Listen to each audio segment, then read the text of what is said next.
더 높았다라고 하는 연구 결과가 발표가 됩니다. 왜? 생선 속에 있는 오메가3를 많이 먹었다는 얘기는 기름을 많이 먹었다는 얘기고, 그 기름 속에 오염된 물에서 자랐다고 하면 독극물이 그만큼 많이 들어있는 걸 먹었다는 얘기고, 전립선암에 더 해롭다는 것입니다. 그런데 이 연구 논문이 유명한 것은, 그런데 어떤 사람은 오메가3가 높은데 오히려 전립선암이 안 걸리는 사람도 분명히 있어서 헷갈렸단 말이에요. 그래서 하나를 더 확인을 했습니다. 오메가3가 높은데도 전립선암이 안 걸린 사람들의 공통점이 뭔지 살펴보니까, 그 사람은 생선을 전혀 안 먹고 아마씨를 많이 먹어서 오메가3가 높아진 사람들이라는 거예요. 그래서 이 연구 결과에서는 플렉시드, 바로 아마씨를 많이 먹어서 오메가3 수치가 높아진 사람들은 전립선암을 더 많이 발생시키지 않는 것으로 나왔다. 그래서 이 오메가3를 두 가지 종류로 나누어야 된다라고 결론을 내린 거예요. 생선 같은 곳에서 섭취할 수 있는 동물성 오메가3는 오히려 여러 가지 나쁘다고 하는 결과들이 나왔고, 예전에는 그게 분류가 안 돼서 막 섞여 있었어요. 그러나 아마씨나 들깨나 치아씨를 먹으면서 혈중 오메가3가 높은 사람들은 아토피나 이런 전립선암이나 여러 가지에 훨씬 더 도움이 된다라고 나온 거예요. 그래서 똑같은 이 오메가3라 할지라도 이제는 동물성이냐 식물성이냐를 구별을 해야 된다라고 하는 아주 명쾌한 결론을 이제 내려준 논문이 됩니다. 자, 그러면 옛날과 다르게 이렇게 호수물도 오염이 됐고 바닷물도 오염이 됐는데, 그러면 그 바닷물 속에서 살고 있는 다시마나 미역도 먹어야 될까요? 말아야 될까요? 네? 그냥 무조건 하여튼 먹어야 된다는 파가 있고, 무조건 그럼 먹지 말아야지 하는 사람이 있는데, 이런 건 좀 계산을 해볼 필요가 있어요. 이걸 정확하게 연구한 논문이 보이질 않아서 이건 제가 한번 논리적으로 정리를 해봤어요. 오염된 바다 물속에서 사는 물고기는 축적성이 있을까요? 없을까요? 모든 살아있는 생명체는 독극물 받아들이면 안 내보내줘요. 그러니까 생선은, 물고기는 축적성이 있어요? 없어요? 있습니다. 옛날 물고기가 아니에요. 자, 그 오염된 물속에서 사는 다시마는 축적성이 있을까요? 없을까요? 얘도 살아있는 생명체니까 옛날 다시마가 아닙니다. 독극물이 많이 축적돼 있어요. 자, 그러면은 확대성을 한번 살펴봅니다. 작은 물고기를 큰 물고기가 잡아먹으면 큰 물고기로 갈수록 이 농도는 점점점 확대가 돼요. 그래서 물고기는 확대성이 있습니다. 그런데 혹시 이 신문에서 작은 물고기가, 작은 다시마를 큰 다시마가 잡아먹었더라, 혹시 이런 뉴스 보신 적 있습니까? 그런 거는 없지요. 그러니까 이 다시마나 미역은 확대성이 있다는 얘기, 없다는 얘기예요? 다행히 확대성이 없어요. 마지막 세 번째, 배출성이 중요합니다. 옛날과 같지 않고 조금 독극물을 가지고 있다 할지라도 배출해버리면 끝나는 것인데, 생선에는 섬유질이 없어요. 먹으면 거기 있는 독소는 그대로 우리 몸속으로 흡수가 됩니다. 먹을 수가 없는 시대가 된 거예요. 그러나 이 미역과 다시마는 알긴산과 같은 끈적끈적한 섬유질이 엄청나게 많이 들어있어서 축적성으로 조금 들어있는 독극물은 이 알긴산과 같은 섬유질이 끈적끈적하게 잡고서 안 놔줘요. 그리고 대변과 함께 배출을 해버린다는 것입니다. 그래서 종합적으로 결론을 내리면 최고의 미네랄 보물창고는 바닷물입니다. 이 지구상의 미네랄은 더 생기지도 않고 없어지지도 않아요. 철분은 분해돼도 철분인 것입니다. 그런데 모든 것이 다 분해돼서 물에 흘러 떠내려가면 어디로 결국은 흘러가겠어요? 바다로 흘러갑니다. 그래서 이 지구상에서 최고의 미네랄이 있는 보물창고는 바로 바닷물입니다. 그런데 미네랄은 두 종류로 나뉘어져요. 무기 미네랄과 유기 미네랄로 나뉘어집니다. 무기 미네랄, 예를 들어서 칼슘은 좋은 겁니까 나쁜 겁니까? 좋지요. 근데 저 벽에다 바른 석회가루가 칼슘입니다. 골다공증 환자들 그럼 그냥 석회가루 붙여놓은 그 벽 자꾸 빨아먹으면 되겠습니까? 예? 뿌연 석회수물 마시면 큰일 나요. 이건 무기 칼슘이라서 우리 세포는 흡수가 불가능해서 안 됩니다. 그런데 이 무기 칼슘을 대추나무가 빨아먹으면 대추나무 열매 속에서는 이게 유기 칼슘이 되고 우리 세포는 유기 칼슘을 흡수할 수 있는 거예요. 바닷물이 아무리 미네랄이 좋다고 해서 그거 마시면 되는 게 아닙니다. 이건 무기 미네랄이에요. 그런데 그 속에서 살고 있는 미역, 다시마 이런 생명체가 빨아먹으면 미역 속에 들어간 미네랄은 유기 미네랄이 돼요. 그래서 최고의 미네랄 보물 창고는 바로 해초류입니다. 다시마 속에 많이 들어있고 또 함초 속에 더 많이 들어있는 것으로 밝혀지고 있어요. 그래서 그런 해초류는 아직 먹어도 괜찮겠다라고 결론을 내릴 수가 있겠습니다. 자, 그 다음에 또 먹지 말아야 될 것은 요 정도만 살펴보고 시간이 없어서 먹어야 될 것을 좀 살펴봅니다. 과연 이제 디톡스가 끝났는데 어떻게 먹어야 될까? 이 리비히의 최소율의 법칙이라고 하는 게 있습니다. 옛날 널판지를 이렇게 모아가지고 만든 물통이 있었죠. 시간이 지나서 이게 이제 썩어서 딱 부러져 버리면 높낮이가 다를 수 있는데 그런 물통에다가 물을 부으면 물이 어디까지 채워질까요? 가장 낮은 높이의 그 널판지 높이까지만 채워져요. 아무리 봐도 그 이상은 채워질 수가 없습니다.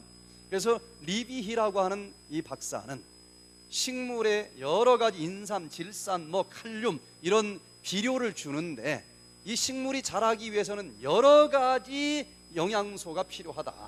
그런데 이 식물이 얼만큼 크느냐? 그 중에서 제일 낮은 수준의 영양소까지만 사용이 되고 나머지는 다 없어져 버린다. 더 먹어봤자 소용이 없다. 더 건강하게 자라기를 원하면 많이 있는 것 신경 쓰지 말고 가장 낮은 것을 높여주는 것이 비결이다.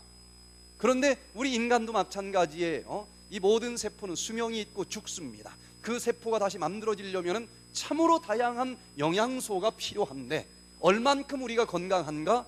그 여러 가지 영양소의 조합 중에서도 가장 낮은 수준까지만 필요하고 나머지는 더 먹어봤자 다 새 나간다는 거예요. 그래서 무엇인가 이 음식을 먹을 때는 어느 한 가지만 먹어서는 안 되고 이것을 우리 몸의 세포를 만드는 데 필요한 모든 영양소를 다 균형지게 먹어야 된다는 거예요. 그래서 최소한 아무리 한 수저를 먹는다 할지라도 5대 영양소를 짝을 져서 먹어야 된다는 것입니다.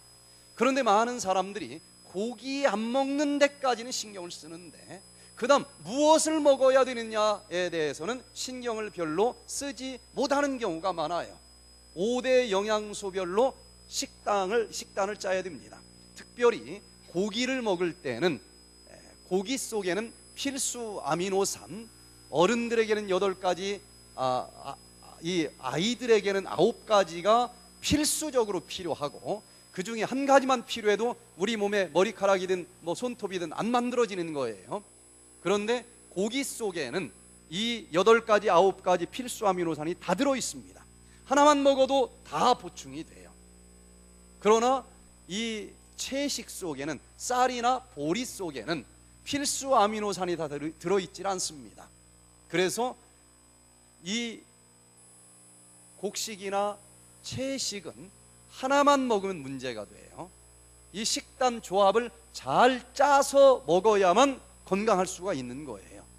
그래서 채식을 할 때는 식단 짜는 법이 굉장히 중요한데 5대 영양소라고 하는 개념도 없이 식단을 짜는 경우가 많다는 것입니다. 제가 어느 할머니 집을 방문을 했어요. 그랬더니 할머니가 밥을 먹고 가야 된다는 겁니다. 제가 아니라고 그냥 간다고. 그런데 이 정이 얼마나 많은 할머니인지 그러면 섭하다고 부엌을 후다다닥 들어가더니 일단은 밥상을 딱 갖다 펼쳐 놓는 거예요. 그럼 거기까지 진행이 됐는데 그냥 나가면 진짜 섭할 것 같아서 그냥 엉거주춤 앉았더니 준비가 안 됐어요. 그래서 하나씩 가지고 오는데 일단 밥을 가지고 오는 겁니다. 그래 무슨 밥인가 하고 보니까 무밥이 나오는 거예요. 그래서 아, 무밥이 나오는구나. 그래 이제 부엌에 가서 또 하나 딱 가지고 오는데 국을 가지고 나와요. 뭔가 하고 봤더니 무국이 나와요. 그래서 야, 오늘 내가 좋아하는 무를 실컷 먹게 생겼구나. 그래 이제 또 부엌에 가서 딱 가지고 나오는데 뭔가 하고 반찬을 보니까 무를 하얗게 쓸어 가지고 이걸 이제 삶아서 무친 무나물이 나오는 거예요. 아, 분위기가 조금 이상했어요.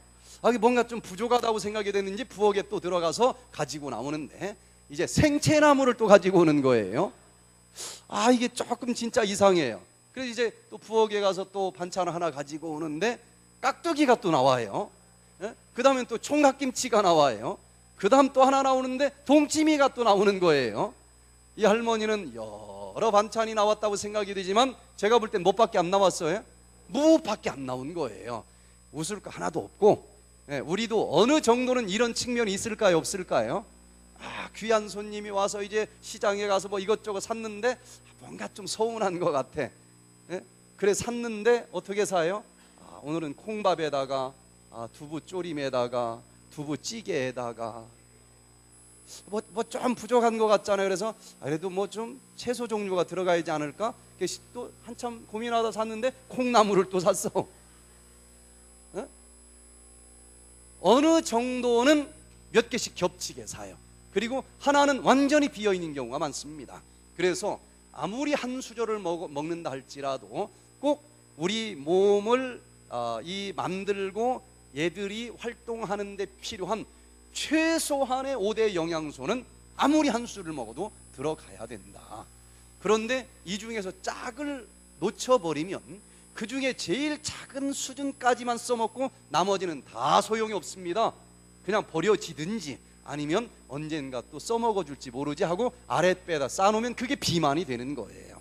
자, 그래서 5대 영양소 식단 짜는 법을 배우기 위해서 이제서 뭐 영양학과 가는 건 좀 그렇고 그냥 영양학과를 안 가도 딱 보면은 1초 안에 뭐가 부족하다 하고 나와야 시장 볼 때부터 5대 영양소를 딱 갖춰서 살 거 아니겠습니까?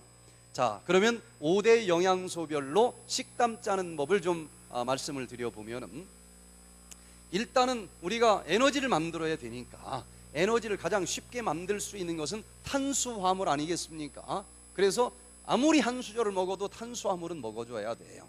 근데 탄수화물은 무엇을 통해서 먹을 수 있을까? 가장 대표적인 탄수화물 공급원은 곡식입니다.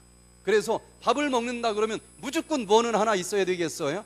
곡식은 있어야지. 곡식 빼놓고 아무리 40가지 반찬이 나와도 이거 문제가 있잖아요. 그래서 곡식을 먹는데 그것도 한 가지만 먹을 게 아니고 조금씩 특색이 틀립니다. 그래서 곡식도 돌아가면서 먹는 거예요. 오늘은 쌀로 갈까? 보리쌀로 갈까? 아니면 조로 갈까? 여러 가지가 있잖아요. 오늘은 밀로 가자. 그럼 밀로 간다고 해도 이거를 국수로 갈지 빵으로 갈지 칼국수로 갈지 여러 가지가 있지 않습니까? 그걸 이제 돌아가면서 조화를 이루는 게 좋아요. 그래서 저희 설악산 주방에 가보면은 여러 유리병이 있습니다. 수십 개가 있어요. 거기에는 별의별 곡식들이 다 있어요. 팥도 있고 수수도 있고 율무도 있고 뭐 치아씨도 있고 아마씨도 있고 쌀도 있고 보리쌀도 있고 밀가루도 있고 뭐 현미, 하여튼 골고루 다 있는데 이걸 푸대자루다 넣어놓으면 안 돼요. 생각이 안 납니다. 눈에 봐야 생각이 나지. 잊어버려. 꺼내기 싫어서 그냥 보이는 거 맨날 해먹어요. 그래서 유리병에다 넣어놓으면은 돌아가면서 하는 거예요. 오늘은 이거, 점심 때는 이거. 그래서 이 탄수화물은 무엇으로 들어오면 된다? 곡식. 곡식은 꼭 통곡류로 먹어야 돼요. 그래서 곡식 중에 하나가 들어갔는지 금방 보일 거 아니겠어요? 두 번째, 이제 먹고 에너지로 사용되는 것으로 끝나는 것이 아니라 우리 몸의 머리카락이든 피부든 뼈든지 근육이든지 이런 조직들은 다 수명이 되면 죽는 거예요. 죽으면 죽은 것만큼 만들어져야 되니까 이 만들어지는 주 재료인 단백질을 먹어줘야 되지 않겠습니까? 단백질은 뭘로 먹어주면 좋겠어요? 고기를 먹으면 필수 아미노산을 쉽게 먹는 장점이 있겠지만 안타깝게도 거기에는 포화지방이 많이 들어있어요. 피를 끈적끈적하게 만들어주면서 순환기 계통의 질병을 유발시킵니다. 또 안타깝게도 거기는 콜레스테롤이 너무 많이 들어있어요. 그래서 고기의 장점보다도 요즘에는 단점이 너무 많아서 이것 때문에 심장병으로 죽고 뇌출혈로 죽고 이건 아니다라고 얘기를 하는 거예요. 그런데 이 단백질이 고기 속에만 있느냐? 그게 아니고 어디에 들어있어요? 콩 속에 들어있는데, 옛날에 영양학을 공부한 사람들은 콩도 단백질이 있기는 있지만 콩은 질이 있다. 고기 속에 있는 단백질보다도 콩 단백질은 질이 낮다. 이렇게 생각하는 사람들이 많아요. 이건 완전히 잘못된 얘기입니다. 그건 옛날 영양학 공부하는 사람들이 완전 단백질과 불완전 단백질이라는 개념을 공부해서 그래요. 이건 진짜 아무 소용이 없는 분류법입니다. 이게 무슨 얘기인가 하면 단일 식품 속에 필수 아미노산 9가지가 다 들어있으면 완전 식품, 완전 단백질이라고 분류를 했고, 그 중에 뭔가 필수 아미노산이 하나라도 부족하다? 그럼 불완전 단백질이라고 이름을 붙였는데 뭐가 더 좋은 단백질인 것처럼 느껴져요? 완전 단백질. 아무 의미가 없습니다. 그건 옛날에 실험을 했는데 쥐를 가지고 실험을 했어요. 이쪽에는 육식을 하는 쥐, 이쪽에다가는 채식을 하는 쥐. 그랬더니 채식을 한 쥐는 예를 들어 쌀을 줬어요. 채식이죠. 이쪽은 육식인데 소고기를 줬어요. 그랬더니 이 채식을 한 쥐는 몇 개월 지나니까 막 털이 막 빠지고 막 형편없이 변하는 거예요. 영양결핍이 오는 겁니다. 왜 그런가 하고 보니까 쌀 속에는 이 머리털이 빠진 것만큼 만들어내는 필수 아미노산이 다 들어있지 않고 일부만 들어있어서 그런 결과가 나오는 거예요. 그러나 고기를 먹은 이 쥐는 하나만 먹었는데도 필수 아미노산이 다 들어있기 때문에 머리털이 여전히 유지가 돼요. 그래서 육식이 좋고 극단적인 채식을 하면 심각한 영양결핍이 온다. 이렇게 옛날 논문이 발표가 돼가지고 아직도 그걸 써먹고 있는 사람들이 있어요. 그러나 최근에 다시 실험을 했습니다. 이쪽 쥐는 육식, 이쪽 쥐는 채식. 그랬는데 채식을 현실적으로 바꿨어요. 쥐가 저쪽 돌아다니면서 쌀만 먹는 쥐 보셨습니까? 쌀도 먹고 보리쌀도 먹겠죠. 그래서 오히려 더 현실적으로 가깝게 보리쌀도 주고 쌀도 줬어. 그랬더니 보리쌀 속에 일부 필수 아미노산이 들어있고 쌀 속에 일부 필수 아미노산이 들어있는데 같이 섞어서 먹었더니 이 몸속에서는 전체적으로 완전한 필수 아미노산이 다 들어있어서 머리털이 안 빠질 뿐만 아니라 여기는 포화지방이 없어서 혈액순환이 잘 되고 오히려 더 고기만 먹은 쥐보다도 수명도 길고 윤도 더 많이 나더라 이거예요. 그래서 채식을 할 때는 식단 짜는 법만 제대로 배우면 고기를 먹을 때보다도 훨씬 더 건강이 좋아진다는 것입니다. 자, 그래서 그 중에서도 콩 중에서 우리나라에서 제일 많이 있는 메주콩, 콩나물 키우는 그 대두콩은 영양학자들이 단백질을 이렇게 완전 단백질이 얼마나 들어있느냐를 가지고 등급을 매깁니다. 다 들어있다. 1.0 만점. 소고기는 1.0 만점. 계란 노른자도 1.0 만점. 이제 쌀 같은 건 1.0 만점이 아니에요. 단백질이 좀 질이 낮아요. 그런데 대두콩은 소고기와 똑같은 1.0 만점 최고의 단백질로 등급이 매겨져 있습니다.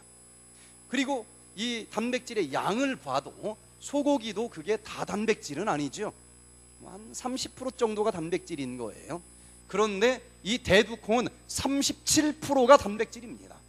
소고기와 양이나 질이 조금도 부족하지 않다는 거예요. 그래서 우리나라 사람들은 반만 년 동안 채식만 먹으면서도 살아온 민족입니다. 그래서 뭐 고기 먹었다고 해봤자 1년에 명절 때 한두 번 먹은 민족인데도 안 죽고 잘 살아왔을 뿐만 아니라 세계에서 유대인보다 머리가 더 좋다고 어떤 통계는 나와요. 유대인의 평균 IQ는 105인데 한국 사람 106이래요. 고기를 안 먹었는데 살아남은 비결이 뭐냐? 전 세계적으로 콩이라고 하는 것이 가장 다양하게 존재하는 나라가 사계절이 있는 대한민국이라는 것입니다. 그 중에서도 이 우리나라 콩은 질이 세계 최고입니다.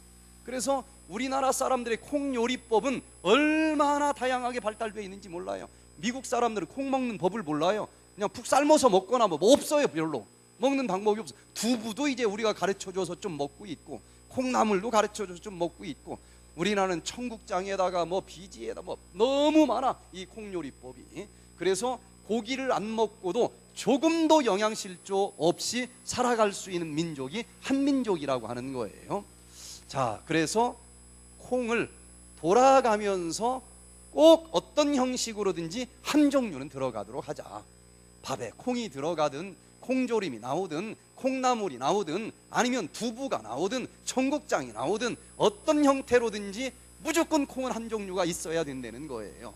자, 세 번째는 이제 지방질이 좀 있어야 되지 않겠습니까? 모든 세포의 막은 지방질로 만들어져 있어요. 에너지의 저장 창고이기도 하고요. 그래서 지방질이 꼭 들어가야 되는데, 지방질은 어디에 많이 들어있어요? 고기. 그런데 문제가 있다고 그랬어요. 포화지방이 많이 들어있고 콜레스테롤이 들어있어서 없는 것보다 잃는 게 너무나 많아요. 그러면 거기 말고 고기가 어디에 들어있어요? 견과류에 많이 들어있지 않습니까? 그런데 지난번 이야기한 것처럼 한국 사람들은 견과류를 안 먹는 민족으로 유명합니다. 아주 유명해요. 1년에 대보름날 딱 한 번 먹는 민족이에요. 얼마나 이 견과류에 있는 영양소가 부족한지 대보름날 딱 한 번 먹었는데 부스럼이 다 사라진대. 그래서 한국에 있는 사람들이 채식을 결심을 하면은 일반적으로 고기가 얼마나 해로운 줄 아십니까? 이렇게 교육을 받거든요. 자료가 너무 많으니까. 그래서 아이고 고기 먹지 말아야지 하고 고기 안 먹는 것으로 땡이야. 고기를 안 먹었으면은 그만큼 이 식물성 지방질을 먹어야 되는데 뭘 먹어야 되겠어요? 견과류를 몇 끼 먹어야만 됩니다. 근데 고기 안 먹는 데까지만 하고 견과류 먹는 데는 별로 관심이 없어요. 우리나라 식당 이번에 제가 여러분들 굶었는데 저는 먹었어요. 전 매주 하기 때문에 맨날 체면 체리다 보면 죽을 수도 있어서 제가 알아서 몇 번 하고 나머지는 먹어요. 근데 우리 목사님이 막 얼마나 좋은 데로만 가는지 2번 간 데도 없어요. 이건 저 유명한 식당 다 갔는데 공통점이 뭐냐? 24,000원짜리도 먹었는데 공통점은 견과류 나오는 집은 한 집도 없었다는 거야. 제 말 이해되십니까? 그 유명한 식당 가도 견과류는 안 나와요. 심지어 음식으로 질병을 치료한다고 하는 요양원도 전국 다녀보니까 견과류 안 나오는 요양원은 수두룩합니다. 이게 한국 채식주의자들의 굉장한 단점이기도 해요. 고기를 안 먹으면 무슨 일이 있어도 몇 끼마다 조금씩이라도 견과류를 먹어야 돼요. 그러면 고기 생각이 전혀 나질 않는데 고기만 안 먹지 견과류도 안 먹지 그러면 시간이 지날수록 이 지방질이 부족하니까 고기만 보면 그 속에 지방질이 있는 걸 세포가 알기 때문에 침이 질질질 나오는 거예요. 얼마나 불쌍해 보이는지 그냥 침만 꿀꺽꿀꺽 삼키면서 그렇게 하지 마시고 견과류를 꼭 먹는 채식을 하자. 그러면 고기 먹는 사람보다도 더 윤기가 납니다. 고기를 먹어서 윤기가 나는 사람하고 견과류를 먹어서 윤기가 나는 사람은 퀄리티가 틀려요. 고기를 먹어서 윤기가 나는 사람은 개기름이 번지르르르 하고 견과류를 먹어서 윤기가 나는 사람은 아주 혈색이 돌면서 얼마나 이 예쁜지 몰라요. 질이 틀려요. 자, 그 다음에 이제 세 번째, 네 번째는 비타민을 먹어야만 됩니다. 이 모든 것들을 잘 대사가 되도록 도와주는 불쏘시개, 대표적인 불소식의 영양소, 촉매작용을 해주는 것은 비타민인데, 이 비타민은 어디에서 좀 섭취하면 되겠어요? 과일과 채소를 먹으면 되겠고, 그 다음 이제 양은 적지만 정말 요소 얼마나 중요한 일들을 하는지, 이 불소식의 영양소 중에서 빼놓을 수 없는 미네랄은 어디에 많이 들어있다고 그랬어요? 해초류 속에 많이 들어있어요. 그 중에서 비타민이라고 하는 건 종류가 너무 많고 하는 기능이 너무 다양해서 이거 어떻게 골고루 먹으려고 하면 지금부터 비타민 1년 공부해도 이게 헷갈리고 어려워요. 그래서 이거는 양방 쪽에서 배운 비타민 개념보다는 한방 쪽의 개념으로 접근하면 아주 쉽습니다. 한방에서는 이 과일과 채소가 색깔에 따라서 그 속에 있는 이런 항산화제나 이런 영양소가 어떤 장기를 좋아지게 해지는지 다르다는 거예요. 그래서 잘 모르면은 그냥 컬러풀하게 색깔을 다 갖춰서 먹으면 좋다. 예를 들어서 빨간색 식품은 한방에서는 폐를 향해서 그 에너지가 찾아간다. 폐를 보호해준다. 심장을 강하게 해준다 그래요. 자, 왜 빨간색이 심장을 강하게 해준다고 할까? 한방에서는 그냥 누가 어떤 도사가 깨달았는지 그렇다면 그냥 그런 거예요. 증명이 없어. 토 달면은 괜히 한 대 맞고 그냥 산사에서 내려가야 돼요. 그런데 이 양방 쪽으로 생각을 해보면 빨간색은 비타민 중에서 바로 라이코펜이라고 하는 비타민이 빨간색을 띱니다.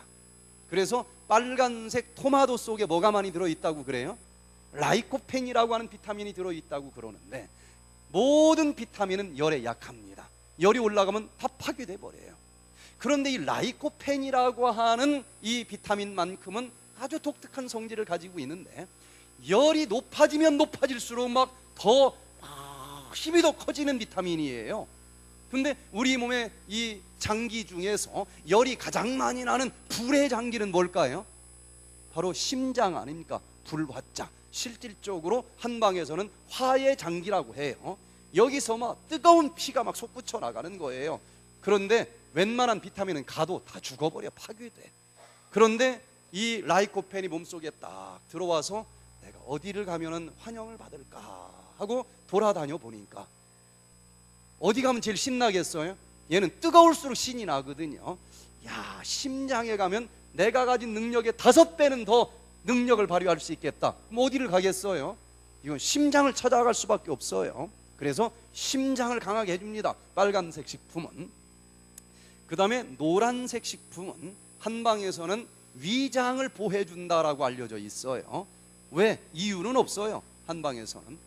그런데 제가 양방 이 영양학과 한방 식이요법을 같이 가리키면서 항상 두 가지를 이렇게 매치시키면서 가리켰는데, 왜 노란색은 위장을 강하게 해준다고 했을까 하고 보니까 노란색 식품 속에는 베타캐로틴이라고 하는 항산화제가 많이 들어있어요.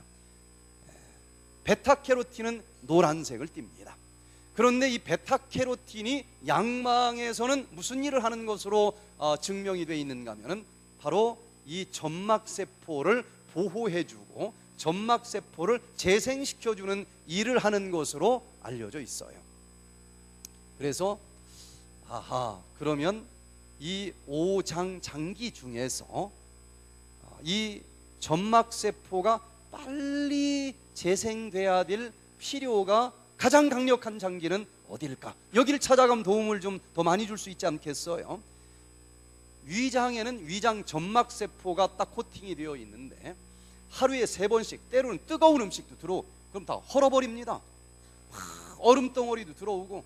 그래서 이 위장 점막세포가 끊임없이 공격을 받으면서 상처를 받아요. 그런데 이 위장 점막세포의 수명은 하루 내지 이틀밖에 가지 않습니다. 이게 하루 이틀 만에 빨리 재생이 되면 여전히 건강한데, 이게 한번 뭐 술을 먹어가지고 다 죽었는데 이게 재생이 안 된다? 위궤양이 생기는 거예요. 그러니 노란색 식품을 먹으면 누가 빨리 와달라고 초청하겠어요? 위장이 나 너 필요하다 빨리 좀 와라, 좀 초청하고 뭐 환영받는 데 갈 것 아니겠습니까? 그래서 노란색 식품은 위장을 강하게 해준다.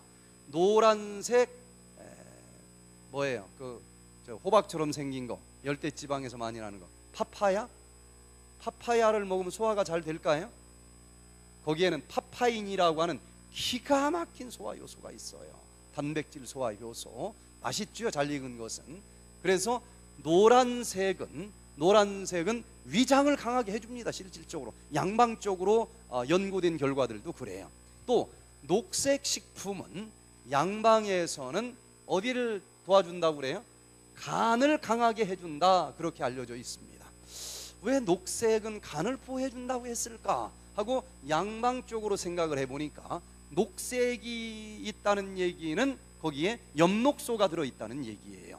클로로필, 엽록소는 무슨 성질을 가지고 있는가 하면 푸르른 나뭇잎 사귀에 엽록소가 있는데 저 땅에서 지저분한 물들이 흘러다니는데 그 쓰레기 같은 물을 딱 빨아들여서 엽록소로 들어가면 H2O가 올라온 거예요. 그리고 이 공기 중에는 내가 더럽다고 내뱉은 찌꺼기 이산화탄소가 또 떠다니지 않습니까? 이 이산화탄소를 또 딱 빨아들여요. 그리고 이 엽록소에서는 이 뿌리에서 빨아들인 H2O와 잎사귀에서 빨아들인 CO2를 저 태양 에너지가 찌찌찌찌찌 오도록 받아가지고 각자는 다 찌꺼기요 해로운 것이었는데 얘를 찢어버려요. 분해시켜서 아주 쓸모있는 것으로 재합성을 하는 능력이 있는 게 바로 엽록소입니다. 그래서 이 H2O에다가 저 찌꺼기 이산화탄소에서 딱 탄소 하나만 뜯어내요, CO2에서. 그래서 이 탄소를 H2O 물에다 딱 붙여주면 CH2O라고 하는 함수탄소, 탄수화물이 만들어지는 거예요. 아주 귀한 특성을 가지고 있는 것입니다. 그런데 이 푸르른 엽록소가 딱 몸속에 들어오면은 우리 몸에 이 여러 가지 장기 중에서 내가 어디를 가면 좀 쓸모 있을꼬 하고 이제 다녀보니까 우리 몸의 장기 중에서 간이라고 하는 장기는 우리 몸에서 쓰고서는 그냥 나쁘다고 하는 독소는 이리 다 가는 거 아니겠어요? 그 독소를 분해시키고 다시 재합성을 해서 예를 들면은 얼마나 쓸모 있는 것들을 만드는가 하면 우리 몸의 적혈구가 돌다가 120일이 되면 죽습니다. 시체입니다. 빌리루빈이라고 하는 시체가 되는데 쓸모없어요. 그냥 대장에다가 다 버립니다. 그래서 이 빌리루빈은 누런색인데 이 대변과 함께 빌리루빈이 딱 나가기 때문에 대변의 색이 무슨 색이에요? 누런 황금색인 것입니다. 이렇게 그냥 버릴 수밖에 없는 쓰레기인데 이 시체를 간으로 가지고 가기만 하면은 간에서는 이것을 분해하고 재합성을 해서 지방질을 소화시키는데 없어서는 안 될 담즙산으로 합성을 시켜주는 거예요. 뭐 이것 하나뿐이 아니고 이 간에서는 1000종류 이상의 쓸모있는 효소들을 합성해주는 일을 합니다. 그런데 이게 너무 지쳤어. 이제 나 혼자는 이 우리 몸에 필요한 거다 합성해주기가 너무 역부족이야. 지쳐, 힘들어. 그런데 그때 엽록소가 딱 푸른색이 들어오면은 야, 너 합성하는 그 능력 내가 필요하다. 내가 요즘 너무 지쳐 있거든. 그러니까 이 푸른색은 어디로 갈 수밖에 없어요? 간으로 갈 수밖에 없습니다. 이제 흰색 식품은 어디를 보호해 줄까? 자, 한번 생각해 보세요. 가시광선 햇볕이 쨍 하고 내려오는데 왜 하얀색으로 보일까요? 그 모든 색을 100% 반사하면 하얀색이고 100% 집어먹으면 무슨 색이에요? 검정색입니다. 즉 하얀색은 무슨 성질을 가지고 있는가 하면 다 반사하는 성질을 가지고 있다 이거예요. 그러면 흰색 식품은 어디로 가고 싶을까? 우리 몸의 오장육부 중에서 가장 입구에 있는 장기가 폐입니다. 그래서 나쁜 기운이 코로 들어가면 일단 어디로 들어가겠어요? 폐로 들어가요. 그래서 가끔 사기, 나쁜 기운이 코로 들어와요. 이게 이제 잘못되면 감기가 걸리는 거잖아요. 근데 감기라고 하는 게 우리가 경험이 있지만 푹 들어오는 게 아니고 여기까지 들어와서 나가줄까 들어가서 둥지를 틀까 꼭 이러지 않습니까? 그래서 어떻게 잘하면 나간 적도 있고 거기다 막 피곤해가지고 물도 못 마시고 그러면 이게 딱 들어와서 둥지를 튼단 말이에요. 이때는 여기까지 들어왔을 때는 어떻게 해주는 게 제일 좋겠어요? 그냥 반사해버리면 끝나는 거 아니겠습니까? 그냥 나가라 그러면은 그냥 감기 지나가는 거예요. 그래서 하얀색 식품을 먹으면 그 하얀색 식품 속에는 암토크산틴이라고 하는 항산화제가 있는데 얘는 이렇게 하얀색은 반사하는 힘이 있다. 그래서 이런 하얀색 식품은 여기 폐가 야, 너 여기 좀 들어와서 나쁜 놈 들어오면 그냥 반사해 줘라. 그러니까 하얀색은 어디로 간다? 폐로 갑니다. 옛날에 이런 거 있었죠? 이 소리도 아닙니다. 뭐예요? 저 소리도 아닙니다. 에? 용각산. 이것만 먹으면 여기 그냥 거렁거렁하게 무슨 가래가 하나 딱 걸렸는데 목소리도 안 나오고 막 그럴 때 요 용각산 먹으면 싹 풀어져 버리죠. 용각산의 주 재료가 길경인데 이 길경이 바로 하얀색 도라지입니다. 껍질 속에 이 성분이 많이 들어있어서 껍질째 삶아서 먹으면 쉰 목소리가 싹 사라지고 이 가래가 싹 녹아 없어져요. 그래서 하얀색 도라지가 기관지에 좋다는 건 다 아는 얘기고 이게 기침이 이게 막 들어올라 발라 이거 이러다 감기 걸리는 거 아니야? 요때 하얀색 배에다가 꿀 좀 넣어가지고 푹 삶아서 먹으면 기침이 그냥 사라집니다. 반사해버리는 거예요. 그래서 하얀색 식품은 어디를 보호해준다? 폐를 보호해준다. 마지막으로 검정색 하나가 남았는데 한방에서는 검정색 식품은 이 신장을 보호해준다라고 알려져 있어요. 이유는 없어요. 그냥 보호해준대요. 그래서 검은 깨를 먹으면 흰머리가 검정머리로 됩니까? 에? 아이고 저 미신 같은 소리 그러잖아요. 아니 검정깨 속에 검정색이 여기 올라가서 저 속에서부터 염색을 해줍니까? 그래서 한방을 아주 무식하게 생각을 하는 거예요. 그게 아니고 이 검정색 식품은 신장을 들어가서 강하게 해준다라고 알려져 있는데 양방 쪽으로는요 검정색이나 검붉은색은 암토시아닌이라고 하는 항산화제를 가지고 있어요. 근데 검정색은 무슨 성질을 가지고 있다고 그랬습니까? 흡수하는 성질을 가지고 있다 그랬어요.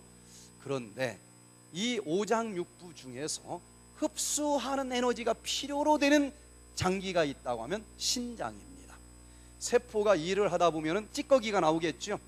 이제 찌꺼기를 버린다고 정맥으로 끌고 옵니다. 그냥 버리는 게 아니고 신장으로 들어가서 쓸모 있는 건 다 흡수하는 거예요. 신장이 단백질도 다 흡수합니다. 그리고 정말 쓸모 없는 것만 사구체에서 걸러가지고 오줌부로 보내고 오줌으로 이걸 버리는 거예요.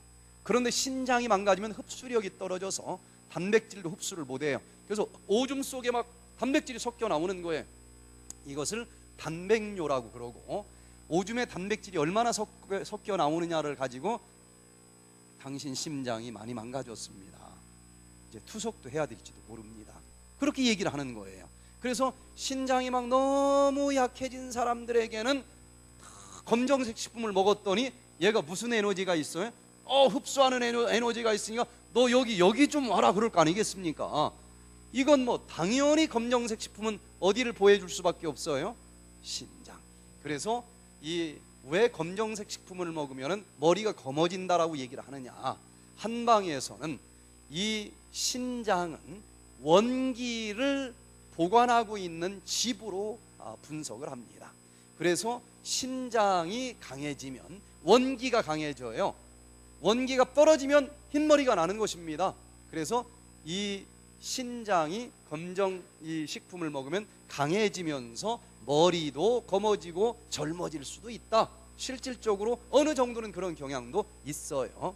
자, 그렇게 해서 이제 5대 영양소가 들어있는지를 식단 짤 때 보는 거예요. 착 보면은 곡식 중에 하나 있나? 탄수화물 됐다. 콩 종류 중에 하나 있나? 아, 단백질도 됐어. 견과류도 맨날 똑같은 거 말고 돌아가면서 견과류 지방질도 됐네. 그 다음에 이제 비타민이 있나? 요거는 5가지 색깔이 다 있는가를 한번 마지막으로 보는 거죠. 해초류 중에 하나 들어가 있나 보고, 이렇게 5대 영양소별로 식단을 짜면은 이거는 문재인 대통령 식단보다도 좋은 거예요. 이건 뭐 아무리 간단하게 나와도 5가지 영양소가 딱 짝이 맞춰지면 조금 먹은 것 같아도 하나도 버릴 게 없어. 다 써먹습니다. 그래서 보식을 할 때 이 식단이 5대 영양소별로 짜지면 한 수저만 먹어도 배가 안 고파요. 배가 안 고프고 이게 다 써먹을 수가 있는데, 백미만 한 사발 먹어도 배만 부르지 다 버려집니다. 짝이 안 맞아서. 그래서 5대 영양소별로 식단을 짜서 먹도록 하자.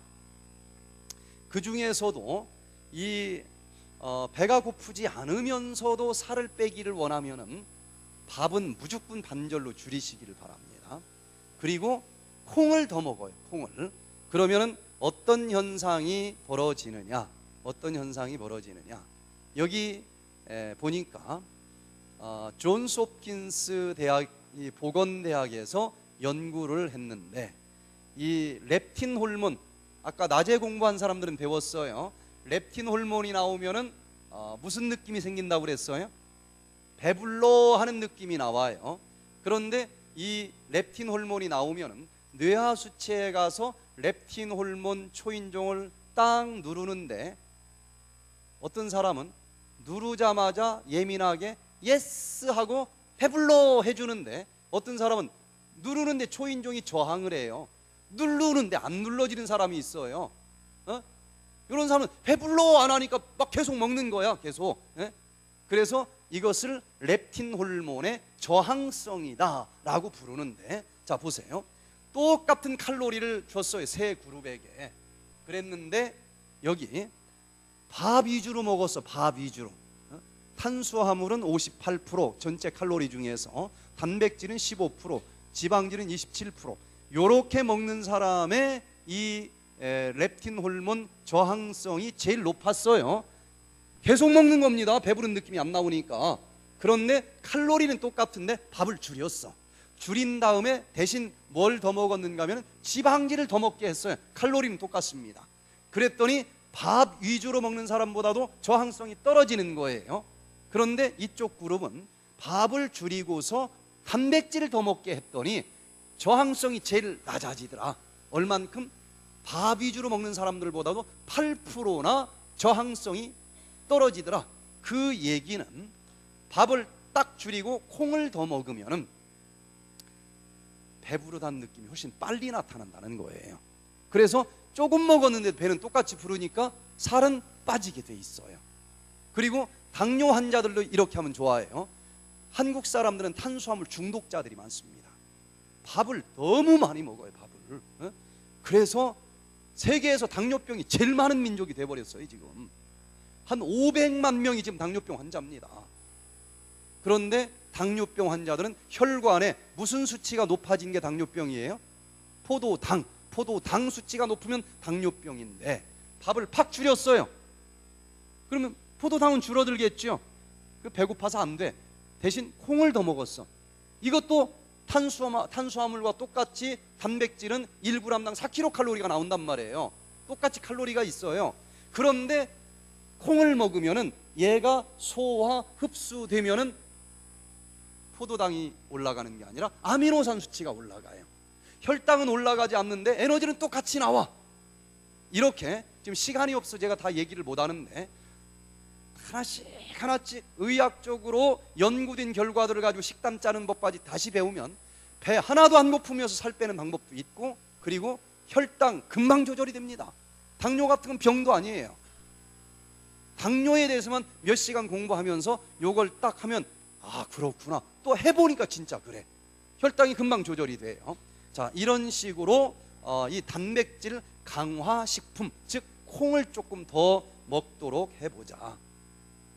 자, 그래서 이제 다이어트를 위해서 무엇을 먹느냐도 중요하지만 어떻게 먹는 게 중요한가 좀 살펴보면 식사는 하루에 3번 일정한 시간에 한다. 살이 찌는 이유는 간식을 하기 때문에 찌는 거예요. 그래서 절대로 굶지 말아라. 굶으면서 하는 다이어트는 100% 요요 현상이 온다. 왜? 굶었더니 우선 살은 빠지는데 계속 굶을 수는 없어요. 언젠가는 먹잖아요. 그러면 이 세포가 며칠 굶어가지고 하마터면 죽을 뻔했단 말이에요. 그래서 이제 어느 순간 밥을 먹으면 얘가 너무너무 배가 고파가지고 그냥 순식간에 통닭 3마리를 먹어버려. 근데 이 사람들은 자기는 안 먹는데 살이 자꾸 찐다는 거예요. 어떻게 안 먹는데 살이 쪄? 왜 그런가 하면은 제가 몰래 카메라를 딱 대고 쫓아다녀 봤더니 진짜 안 먹어. 이야, 등치가 이런데 진짜 조금밖에 안 먹어요. 그런데 세포는 배가 고플 거 아니겠어요? 이 사람 머릿속에는 내가 얼마나 안 먹는 줄 아느냐, 이건 막 여기가 너무 강하게 입력이 돼 있어요. 내가 얼마나 안 먹는 줄 알아? 얼마나 노력을 합니까? 그러다가 너무 배고픈 어느 날 그냥 삽시간에 3마리를 먹거든요. 너무 빨리 먹어가지고 먹었다는 기억을 안 해, 이 사람은. 또 양심상 그런 건 기억하고 싶지가 않아. 자기 머릿속에는 안 먹은 거야. 안 먹는데 살이 찐다는 거예요. 어느 순간 자기도 모르게 먹어버려요. 안 먹고 살찔 수는 없습니다. 그래서 굶으면 언젠가는 폭식을 하게 돼 있으니까 차라리 먹어라. 먹는데 배부를 때까지는 먹지 말고 조금 서운할 정도로 먹으면 얘가 데모는 안 한다니까요. 데모는 안 하는 게 봐줘. 근데 얘가 그냥 뒤집어질 정도로 굶어버리면 얘를 이길 장사가 없어요. 얘가 완전히 비어지면 그렐린 호르몬이 위장에서 나온다고 그랬잖아요. 얘가 폭포처럼 쏟아지면 이건 뭐 천하장사라도 이건 안 됩니다. 그거는 거기까지는 안 가야 돼. 그래서 하루 3번을 먹으면서 다이어트를 해야 요요 현상이 없다. 일정한 시간에 먹어라. 또 식사는 저열량식으로 하되 영양적으로 균형 있게 먹어라. 이 양이 중요합니다. 양은 많이 먹어요. 이 위장이 비어 있을 때 배고프다고 하는 걸 만들어내는 그렐린 호르몬이 나오니까 하여튼 얘는 건드리면 안 되니까 배는 채워줘요. 그러나 중요한 것, 살찌는 건 칼로리와 관계가 있으니까 칼로리가 적은 음식, 이것을 칼로리 밀도가 낮은 음식이라고 그래요. 예를 들어서 소고기로 여기를 가득 채웠다. 뭐 그렐린은 안 나오겠지만 칼로리가 너무 높아서 다 살로 가요. 그러나 양배추도 좀 썰어 넣고 브로콜리도 좀 썰어 넣고 또 뭐예요? 피망도 좀 썰어 넣고 오이, 뭐 당근 요런 걸 쓸어 가지고 그냥 한 접시 먹었다. 여기 딱 채워지면 배가 불러요. 그러나 분석해 보니까 칼로리는 별로 없어. 그래서 이 저열량식으로 하되 중요한 것은 5대 영양소를 한 수저를 먹어도 꼭 갖춰서 먹어라. 한 수저를 먹어도 5대 영양소 짝이 안 맞았으면 그것까지 살로 간단 말이에요. 그래서 꼭 5대 영양소를 짜서 먹도록 하자. 과식이나 폭식을 하지 말자. 많이 먹는다고 다 쓰는 게 아닙니다. 과식을 하면 행동은 딱 일정하게 정해졌는데 나머지는 그게 다 살로 간다는 거예요. 또 간식을 하지 말자. 간식은 지난번 얘기한 것처럼 한 밥 먹은 지 2시간 정도는 위장이 일을 하고 그때 소장은 쉽니다. 그리고 이제 2시간 지나서 소장으로 음식이 내려가면 소장이 영양을 흡수하면서 일을 하는데 그때 위장은 쉰다는 거예요. 그래서 얘들이 평생 먹어도 항상 쉬도록, 교대로 쉬도록 해주려면은 식사와 식사 간격은 몇 시간? 5시간을 떨어뜨려 줘야 된다. 그런데 그 중간에 먹어주는 게 간식인데, 그러면은 예를 들어서 3시간째 밥을 먹는다. 위장은 일이 끝났고 이제 소장으로 내려주면서 쉬는 시간이잖아요. 이때 뭔가 먹으면 간식이고, 그러면 위장이 움직여야만 됩니다. 위장이 움직이면 소장은 멈추게 돼 있어요. 소장에서 아직 흡수가 안 된 게 남아 있는데 얘가 멈춰 있으니까 썩어요. 먹은 게 영양소가 아니고 독소가 되는 거예요, 간식은. 그래서 이 간식을 하지 않고 살찌지 않는 가장 중요한 비결, 야식을 하지 말아야 돼요. 야식을 하면 밤에 먹고 할 일이 뭐가 있어요? 리모컨 움직이는 운동밖에 뭐 더 있어요? 나머지는 그대로 살로 갑니다. 비만은 저녁에 먹은 게 살이 가는 거예요. 그래서 저녁만 한 끼 안 먹어도 요요 현상이 없습니다. 너무 안 먹기는 힘들다 그러면은 청호식 정도 하나 먹고 끝내면 제일 좋아요. 밥을 몇 사발 먹어도 부족하기 쉬운 영양소가 24가지가 들어있고 그거 정도 먹어도 괜찮잖아요. 그거 먹고 그래도 힘들면 과일 하나 정도 먹고 그렇게 자면은 요요 현상이 없어요. 대부분 저녁에 늦게 먹고 많이 먹는 것이 먹고 그냥 쓸 게 없으니까 그게 전부 살로 간 거예요. 아침은 좀 많이 먹어도 괜찮아요. 다 쓰니까. 자, 그런데 야식을 먹으면 또 다른 문제가 있습니다. 아까 얘기한 렙틴 호르몬을 다시 한번 보니까, 자 보세요. 정상인은 낮에는 렙틴 호르몬이 적게 나오고 밤에는 렙틴 호르몬이 많이 나옵니다. 렙틴 호르몬이 나오면 무슨 느낌이 든다고 그랬죠? 배불러. 그래서 한번 생각을 해보세요. 똑같은 12시간인데 저녁 5시에 저녁을 먹었고 12시간 아무것도 안 먹고 지났어요. 그럼 몇 시예요? 새벽 5시죠. 그런데 12시간이 지나서 아침 7시에 밥을 먹어도, 즉 14시간이 지났어도 배가 안 고파요. 그런데 아침 7시에 먹고 12시간이 지나면 오후 7시죠. 그때까지 밥 안 먹으면 배가 고파고 견딜 수가 없어요. 왜 그런가 하면은 낮에는 렙틴 호르몬이 적게 나오기 때문에 배부르다는 느낌이 없는 거예요. 배가 고픈 거예요. 그러나 밤에는 똑같은 14시간, 12시간이지만 렙틴 호르몬이 많이 나오기 때문에 배가 불러요. 배가 불러 안 먹었는데도. 이게 정상인이에요. 그런데 10시에 텔레비전을 봤더니 아무개가 호로록 하고 라면을 먹는 모습이 나왔다. 괜히 먹고 싶어. 나도 그냥 하나 좀 먹어볼까? 하고 딱 먹었다. 그러면 이제 호르몬의 리듬이 바뀌어버려요.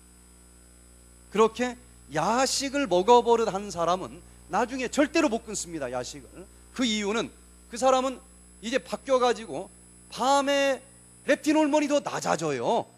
그래서 야식을 몇 번 먹어버릇 하면은 호르몬 자체가 밤에 렙틴 호르몬이 안 나오기 때문에 배가 고파가지고 10시에 밥을 안 먹으면 견딜 수가 없는 거예요. 그래서 야식 끊는 게 보통 어려운 게 없어요. 굉장히 어렵습니다. 그래서 많은 사람들이 뭐라고 대답을 하는가 하면, 자, 밤에는 배가 비워져 있어야 잠이 잘 옵니까? 뭔가 배가 채워져 있어야 잠이 잘 옵니까? 근데 배가 비워져 있으면 잠 못 잔다는 사람이 너무 많아요. 제 말이 맞아요? 틀려요? 이 사람은 지금 잘못 산 거예요. 야식 증후군이 있어서 잠잘 때 렙틴 호르몬이 낮게 나와서 거짓말 하는 거 아니에요. 이 사람은 맞아요. 배가 비어 있으면 절대 잠을 못 자. 그런데 이걸 어떻게 고치느냐? 이 강의 들어도 안 고쳐집니다. 이게 호르몬 자체가 밥을 달래는데 이걸 어떻게 고쳐요? 잠이 안 오는데. 그런데 지난번 얘기한 것처럼 이 일주일 동안 디톡스를 하면 한마디로 얘기하면 이게 뭐냐? 리셋 버튼 누르는 거하고 똑같아요. 핸드폰 말 안 들으면 리셋 버튼 누르면 공장도에서 나온 대로 돌아가잖아요. 호르몬의 리듬이 막 얽히고 설키면 이게 질병인 것입니다. 그런데 모든 걸 멈추고 일주일 동안 딱 디톡스를 하면은 이 모든 리듬이 에덴 동산에서 만들어진 것으로 돌아가요. 리셋 버튼을 눌렀어요. 자, 야식 증후군이 있었던 사람들은 이게 사실인지 아닌지 금방 아는데, 이제는 저녁 10시에 배가 안 고파요. 안 먹고 자도 잠이 잘 옵니다. 새벽 2시에 자던 사람도 설악산에 와서, 이거는 잠자는 것까지 통제는 안 했지만 설악산에서는 2시에 자는 사람들이 있어요. 불면증 환자들, 30년 불면증 환자들 많이 와요. 그런데 이 딱 디톡스를 하면서 10시에 자는 게 제일 좋습니다 해서 일주일 동안만 10시에 자면은 30년 불면증도 사라지고, 그리고 거기서 10시에 자면은 이제 리듬이 10시에 자도록 리셋이 됐기 때문에 집에 와서도 10시에 잠되니까요.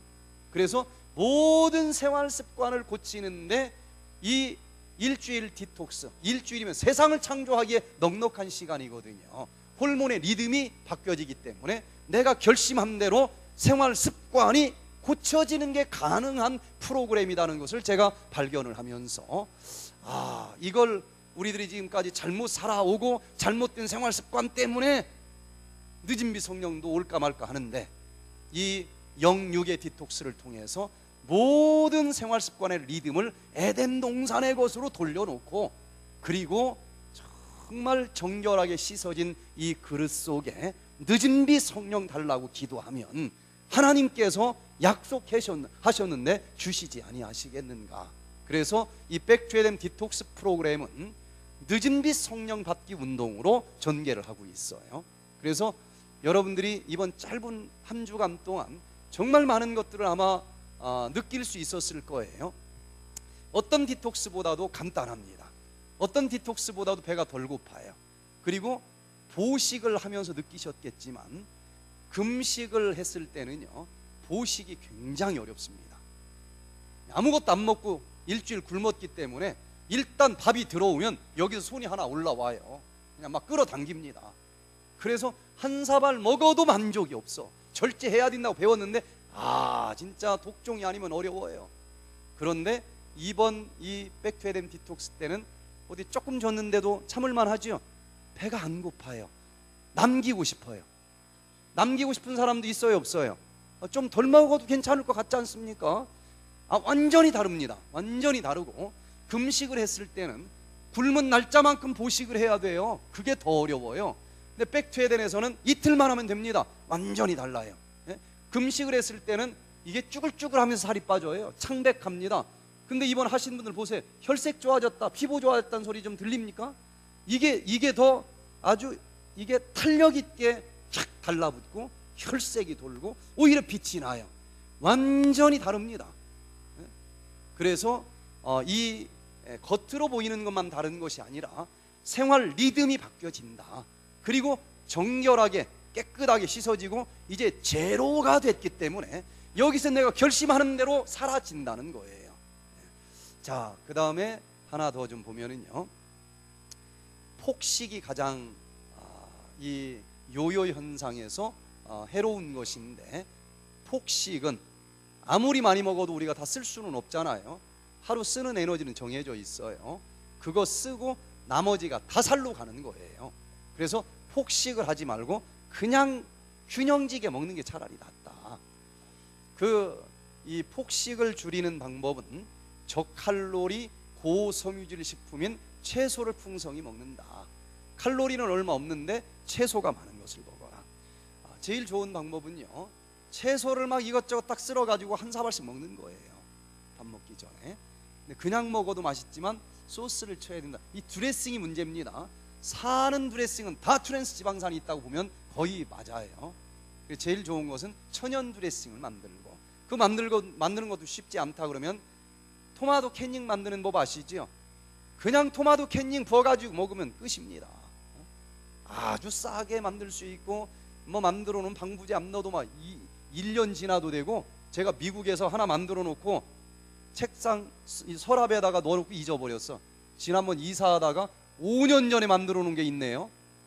그대로 해요. 먹었더니 그냥 책꽂이다 꽂아놨는데, 그래서 토마토철에 만들어 놓으면 그냥 쓸어 놓고 한 사발 먹으면 그것만 먹어도 한 끼가 되고, 그렇게 먹으면 요요 현상 올 리가 없어요. 자, 그리고 콩 단백질 아까 충분히 먹으면 좋다고 얘기했죠. 자, 그리고 음식을 천천히 오래 씹어 먹으면 좋습니다. 이게 굉장히 중요한 팁이에요. 몇 번 씹어서 먹는 게 좋다고요? 100번. 자, 조사해 본 것을 보니까 Journal of Clinical Nutrition에서 연구한 것을 보니까 15번 씹고 삼키는 사람들의 음식량을 100%로 기준 잡았을 때에 40번을 씹고서 삼킨 사람들은 88%만 먹고 똑같이 배부른 느낌이 오더라는 거예요. 왜 그런가? 씹으면 어금니가 딱딱 닿지요. 그 자극이 뇌세포 한가운데 있는 시상하부 내측에 뭐가 붙어 있느냐? 만복 중추신경이 붙어 있어요. 계속 자극을 하니까 배부른 느낌이 빨리 온다는 것입니다. 해보세요. 오래 씹으면 확실히 빨리 배가 부르다는 것입니다. 자, 그런데 여기 위장이 가득 차면 배부른 느낌이 올 텐데, 위장에서 밥이 가득 찬다 할지라도 배부른 느낌은 사실은 어디서 만들어줘야 돼요? 뇌에서. 근데 여기 음식이 다 차도 여기까지 찼습니다 하고 신호를 보내가지고 배부릅니다라고 만들어줄 때까지 20분의 시간이 걸린다는 거예요. 근데 어떤 사람은 5번 씻고 삼키니까 5분 만에 일어나. 배부르다는 느낌 줄 수도 없이 두 그릇 먹고 일어나니까 나머지는 살이 찌는 거예요. 그래서 100번씩 꼭꼭 씹어서 먹어봐라. 그리고 막 배가 고파가지고 막 한 양푼을 먹을 수 있을 것 같은데 한 수저 딱 먹고서는 전화가 오네. 근데 이 아줌마가 전화를 안 끊는 거야. 30분 동안 전화를 하고 와서 딱 먹으려고 했던 생각이 있어요, 없어요? 희한하게 생각이 없죠. 얘 한 수저 먹은 거 신호 보낸 거예요. 지금까지 여기 신호 보낼 시간도 없이 후닥닥 먹은 것이 비만의 원인이다. 자, 그래서 음식은 천천히 오래 씹어서 먹자. 또 하나, 음식은 아주 잘게 쓸어서 먹는 게 비결이다. 자, 여기 할 일 없는 의사가, 영양사가 몇 번 씹는지 이거 다 그냥 앉아서 세본 사람이 있어요. 그래서 미 영양학회 저널에 발표된 것을 보니까 5g씩 아주 잘게 자른 것과